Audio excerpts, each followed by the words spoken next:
Aujourd'hui, la décision du tribunal de première instance européen est vraiment regrettable.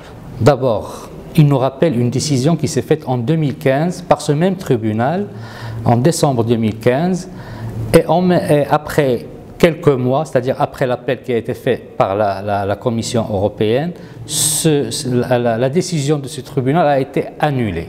Donc, on est dans le même schéma et le même scénario. Donc, pour parler de cette décision, d'abord ce tribunal, il a pris une décision beaucoup plus politique que juridique. Il y a un contexte politique au niveau de l'Union européenne aujourd'hui, et on pense que ce tribunal a pris, pas l'Union européenne, mais le tribunal, sa décision, elle est un peu dirigée politiquement. Ce tribunal, ou c'est les personnes qui ont pris cette décision, on voit qu'il y a une incohérence dans leur décision parce qu'ils ne sont pas vraiment en connaissance de l'affaire du Sahara marocain. Autre chose, la décision du tribunal n'est pas définitive. Ça veut dire quoi? Il n'est pas définitif et il n'est pas final.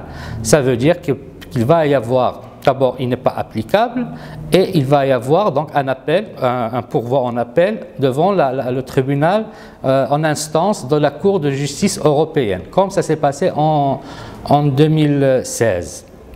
La même chose, la qualité, en fait c'est une affaire européenne. Parce que le Maroc n'appartient pas à l'Union européenne, mais il a des accords. Donc c'est la Commission européenne, c'est le Conseil qui doivent porter en instance. Et là, nous avons vu la déclaration donc, du vice-président de la Commission européenne qui a dit qu'il refuse cette décision et qu'ils vont aller en appel. Il faut dire aussi que ce tribunal n'a pas la prérogative ou la légitimité de décider pour une affaire ou un différend régional, c'est-à-dire qui concerne le Sahara marocain. Il n'a pas ces prérogatives juridiques, parce que le seul qui traite cette question, c'est le Conseil de sécurité des Nations Unies.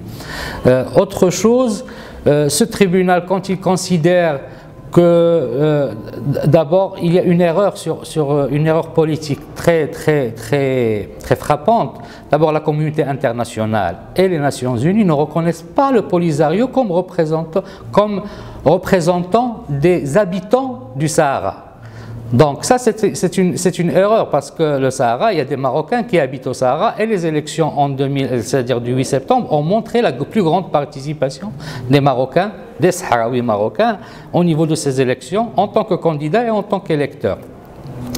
Autre chose, cette décision-là, c'est-à-dire elle va être annulée, certainement comme c'était en 2016, mais il faut aussi dire que le Maroc a quand même un partenariat stratégique avec l'Union européenne, et depuis le statut avancé en 2007, depuis aussi 2010 que ces accords ont eu lieu, et là il faut préciser qu'il y a ce qu'on appelle le démantèlement tarifaire par rapport à ces produits-là, donc que ce soit les produits de la pêche ou des produits de l'agriculture ou des produits, c'est-à-dire dérivés des produits de l'agriculture, de 10% par an.